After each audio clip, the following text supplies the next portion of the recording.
Today I'm going to walk us through a practice as part of our work at Wisdom and Money, which we refer to as a money triptych. I know that people come to our work with all kinds of questions or concerns related to money, and I'm so glad that you have found your way here as a place to really explore just what's happening in your own inner life related to money, so that the decisions that you make can flow from clarity and from the wisdom of your heart. That's what our work's about. But early on, when people come to us, and then of course we repeat it anytime you come back, as people bring whatever question is there, whatever longing is there, one of the first things we do is we invite us all to really explore our relationship with money. So sometimes there's influences or factors or assumptions that are operating in us that we're not even conscious of, that can block the clarity of our own heart's knowing. And it can be very helpful to bring our understanding just of our own selves and our relationship to money to conscious mind, just to help us to see what's operating in me. So coming to understand our own relationship with money, our money story, is something that's part of our work, particularly in our retreats for people who are newer to our work. So this practice that I'm going to walk us through has as an intention the goal of really trying to help us see something about our money story. Now, the method we use to do that is creativity. So often in our retreats, we incorporate creative practice, and that's because the part of us that sees, the part of ourselves that knows through image, often has information that's different than the part of us that thinks in terms of words or linear concepts. We also have practices that tap into those faculties, but here we'll be opening to the imagination and to the creative part of our being. Whether or not you consider yourself an artist doesn't matter for this practice, because it really is a spiritual practice, and the purpose is to open up sight for ourselves. So don't worry about creating something that's going to be placed on a wall in a museum. We're not going to do that. It's going to be entirely up to you whether you share this with anybody. But I do invite you to enter into the creativity with a kind of curiosity. It's almost like we're letting a part of ourselves speak to us that experiences reality differently than, and for many of us, our ordinary conscious mind. Okay, so that's my way of saying, please just journey with me in this practice. Before we begin, I also want to acknowledge that this practice comes to us at Wisdom and Money from John Bloom and Leah Walker. They led a retreat that I attended many years ago, which was a money biography retreat. And this was a practice that was part of that retreat. I found it very helpful. And I asked John and Leah if we could work it into our retreats at Wisdom and Money, and it was offered to us as a gift. So just appreciation to them. Okay, what you're gonna need for this practice is a sheet of paper. I just have a sheet of paper from my printer, so I don't have any kind of fancy art paper. If you have some nice art paper, that's excellent, grab it. I also have some very simple markers, colored markers. You can use crayons, you can use colored pencils, you can use oil pastels, which really are just a wonderful, sensual form of drawing. Really find whatever you have in your home. You don't need anything fancy for this unless you want to have some great art supplies, but you can keep it very simple. So you're going to have your drawing material and a piece of paper to get started. I do invite you to light a candle just to signal to yourself that this is a spiritual practice, and just open, in that spirit of opening to allowing the spirit, allowing your heart to speak to you. That's our intention here. Okay, so we've got our sheet of paper, and the first thing is to take that sheet of paper. I'm going to push back so you can see this a little bit, and we're going to fold it in three. So remember the old paper brochures? We want to put the paper landscape and then fold it into 3 panels, just like that. So you now have that. And then at the bottom, fold it up about an inch or so, or half an inch, so that when you then open the paper, you now have 3 panels with a section on the bottom. So that's the first step. Okay, now the next step is we're going to turn our attention to this first panel here. And I'll invite you to just have a watch or a clock because we're going to do this in a timed way. And the purpose of the timing is really just to allow something to emerge, hopefully relatively quickly. But again, we're not drawing masterpieces or anything like that. We're just listening to our imagination, listening to our memory, and trusting that whatever arises is what's needed for today. So in this first panel, the very first one, it will be on your left as you're looking at your sheet of paper. We're going to draw a memory or an experience that's related to money from around the time that we were 12. 12 is like 6th, 7th, 8th grade, something like that. And so just notice, is there an experience that comes to mind? Maybe it's a specific memory, or maybe it's a feeling about money that you had when you were 12.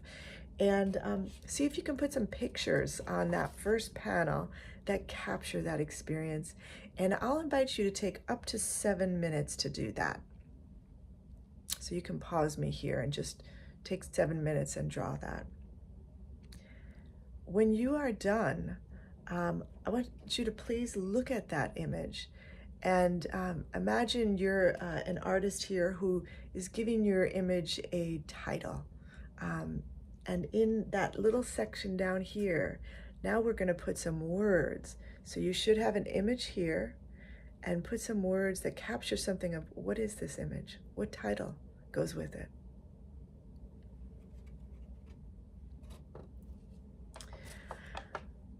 Our next center panel right there, in your imagination, in your memory, please shift to a time in life that was early adulthood. Now, John would invite us to go by 12 years. So, for example, we were at age 12. Now jump to age 24 or perhaps 36. Young adulthood, something in there. 24, 36. Again, an experience of money. So see if there's a memory that comes to mind from that time of your life. And once again, we'll draw it in that middle panel. And go ahead and pause me for about 7 minutes, up to 7 minutes, to take your time with that drawing. And once again, when you're done, please put a title down here. What is the name of that picture?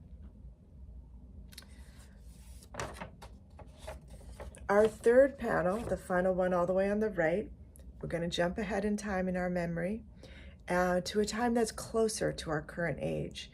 So, for example, if you were working with 24, and if you go by 12s and you're in your late 30s, then go to 36 now.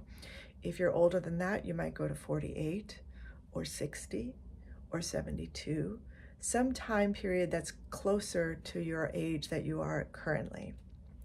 And once again, please draw an image of an experience that you had in that phase of your life related to money, and you can try and capture the memory in the image or capture something of what the experience felt like in image. And when you are done, go ahead and give that one a title. So pause me for 7 minutes again to do that drawing. All right. Now, I want you to open your triptych. Now, you should have a triptych, meaning you have 3 pictures, and gaze at it. And just look at what you have drawn and look at these 3 different experiences you've captured. And take just a moment to take it in and notice what's the story that they tell. Is there a theme? Is there a storyline going through those 3 images when you look at them together? And now go ahead and close your triptych, and you should have the front part of the triptych. And on that panel, please draw an image that captures something of the theme of that story, or some image that captures what happens when you look at those images together. Is there a thread, a theme, some image that tells the whole story that you've just laid out? So again, take about up to 7 minutes to draw that. And again, when you've completed that, add a title. What's the title of this story? So it's almost like we're putting together a little book, you could say. Now, when you're done with that, you can open the little book, and you should have a blank sheet of paper here, or blank panel rather. And do you know how when you go into a bookstore and you open a hardcover book, and on the first jacket, there's a little description of what the story is. So you're not reading the whole of it in that moment, but you are reading a couple of paragraphs that tell you what the story is about. And so here on this panel, I'll invite you now to use words, sentences, to write something that tells us, what is this story about? Can be 1 or 2 sentences, or those who write very small might be able to write a couple of paragraphs. But just take, again, up to 7 minutes to just tell us, what's the story about?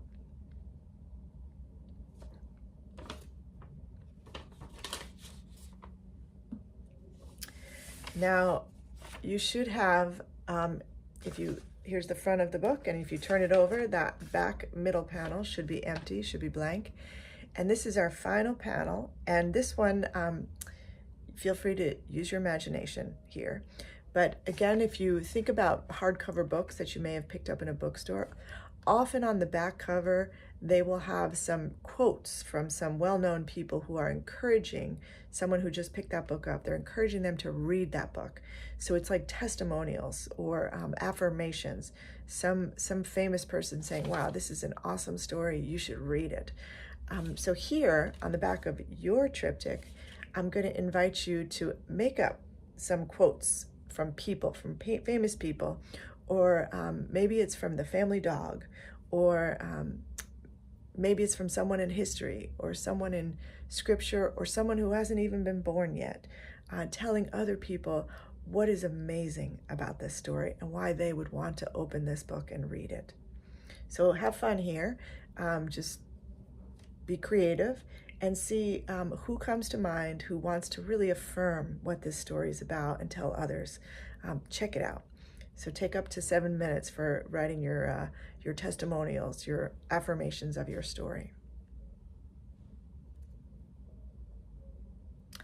Okay, so now you are done with the creation of this amazing book that you've just written here.